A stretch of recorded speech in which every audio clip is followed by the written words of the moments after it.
And, just a great group of other executives are here from the top companies. And it's patriots like you that are the reason why America was first in flight, first to the moon, and why America will always be first in space. Before I got here, it wasn't looking so good.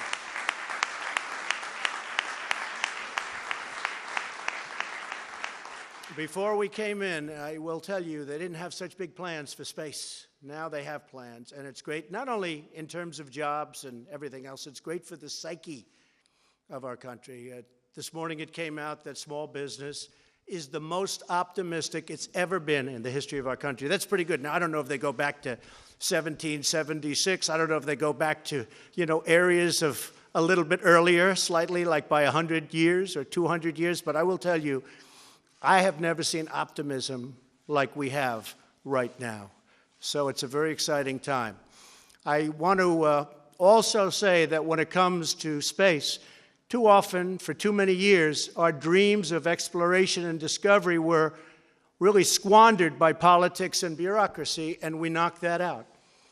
So important for our psyche, what you're doing. It's going to be important monetarily and militarily, but so important for right up here, the psyche. We don't want China and Russia and other countries leading us. We've always led. We've gone way far afield for decades now, having to do with our subject today. We're going to be the leader by far. We're behind you 1,000%. America's vital interest in space lost out to special interests in Washington, except, of course, for the senators and congressmen here. They would never do it, right, Dana? But all of that is changing. We know that. My administration is reclaiming America's heritage as the world's greatest spacefaring nation. The essence of the American character is to explore new horizons and to tame new frontiers. But our destiny beyond the Earth is not only a matter of national identity, but a matter of national security. So important for our military, so important, and people don't talk about it. When it comes to defending America, it is not enough to merely have an American presence in space. We must have American dominance in space. So important.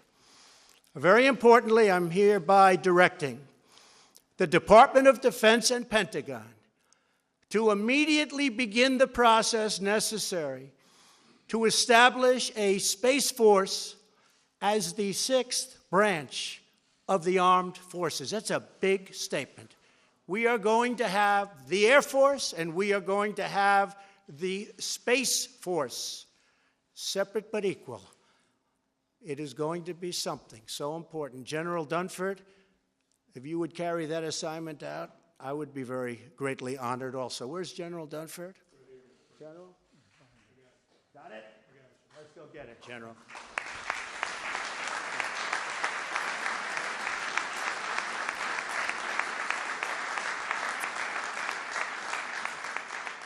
But that's the importance that we give it.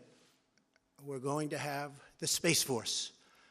1 year ago, I revived the National Space Council and put exactly the right man in charge, and that's our friend, Mike Pence. Feels very strongly about this. And in December, I signed a historic directive that will return Americans to the moon for the first time since 1972, if you can believe that.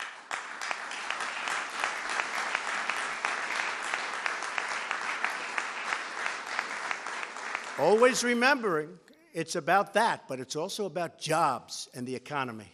This is a great thing we're doing. This time, we will do more than plant our flag and leave our footprints. We will establish a long-term presence, expand our economy, and build the foundation for an eventual mission to Mars, which is actually going to happen very quickly. And, I've always said that rich guys seem to like rockets. So all of those rich guys that are dying for our real estate to launch their rockets, we won't charge you too much. Just go ahead. If you beat us to Mars, we'll be very happy, and you'll be even more famous. But they do explain that. Where's Eric? They do like rockets for some reason, huh? They like those rockets. But you know what? If as long as it's an American rich person, that's good, okay? They can beat us. We'll save a little money and they can beat us, and we're taking full credit for it. Don't worry about it. But we'll be setting aggressive timelines, challenging old ways of doing business, and we will be expecting real results. And we are making our incredible facilities, okay, available to these people that have been doing so incredibly by themselves on rocketry. So you're invited. The rent won't be high. I am instructing my administration to embrace the budding commercial space industry. We are modernizing out-of-date space regulations. They're way out of date. They haven't been changed in many, many years. And today we're taking one more step to unleash the power of American ingenuity. In a few moments, I will sign a new directive to federal departments and agencies. They will work together with American industry to implement a state-of-the-art framework for space traffic management. But don't let it get too out of control, please.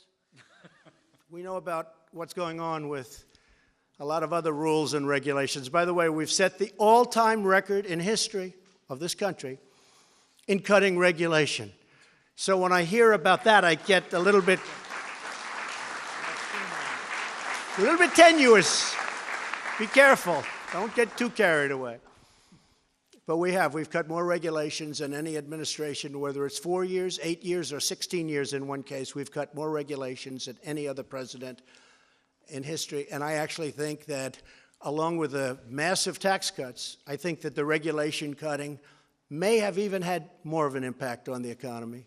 It's been incredible. We have regulation. We have a lot of regulation. We have good regulation. But you don't need 20 years to get rejected from building a highway. We can reject you in 2 years or 1 year. We have it down from 17 years down to 2. We expect to get it down to 1. And if it's not good, we're going to reject. But it's going to be a fast rejection. You're not going to go an entire lifetime only to find it's not going to be built. 2 previous administrations tried and failed to develop a system to deal with congested conditions in orbit. We are finally going to get it done. It's going to happen fast. 1 year from now, our nation will mark an important milestone in human history. Half a century since Americans first stepped off the Eagle and onto the moon. That was a big day, right? In that magnificent moment, the American astronaut embodied the incredible spirit of America, the confidence of a cowboy, the skill of a fighter pilot, the ambition of a scientist, and the courage of a true, brilliant, tough warrior. They bounded fearlessly into the unknown to be there first. They did the impossible because they knew that together there is absolutely nothing Americans can't do. When we get together, there's nobody even close. Now we are ready to begin the next great chapter of American space exploration. This is a very important day. This is a very important gathering. A new generation of young people seeks to challenge, really challenge hard, to get their talent and their skill to work. And now we're giving them a forum and a platform from which they can put that genius to work. Legions of welders and metalworkers, scientists and engineers stand ready to build a powerful new rocket and gleaming new spaceships, and that goes with all of the other things that we're building in our country. Our nation of pioneers still yearns to conquer the unknown because we are Americans and the future belongs totally to us. Once more, we will launch intrepid souls blazing through the sky and soaring into the heavens. Once more, we will summon the American spirit to tame the next great American frontier. And once more, we will proudly lead humanity. And that's what it is. It's humanity beyond the earth and into those forbidden skies, but they will not be forbidden for long. You're very important people. You have a great great contribution. What you're doing has been incredible, but it will be even more incredible, far more incredible, because we are giving you a platform the likes of which nobody has ever been given before. I am a big believer. You will go out there and you will take that frontier, which is largely unknown by man or woman, and you will learn everything there is to know about it. And what you're doing is so important. Remember, economically, militarily, scientifically, in every way, there's no place like space. Good luck, General Dunford and the Joint Chiefs. I want to wish you a lot of luck with Space Force, but that shows how important it is. Congratulations on your tremendous success, but you're going to have far more success right now. Thank you very much. Thank you. Thank you. Thank you, Mark.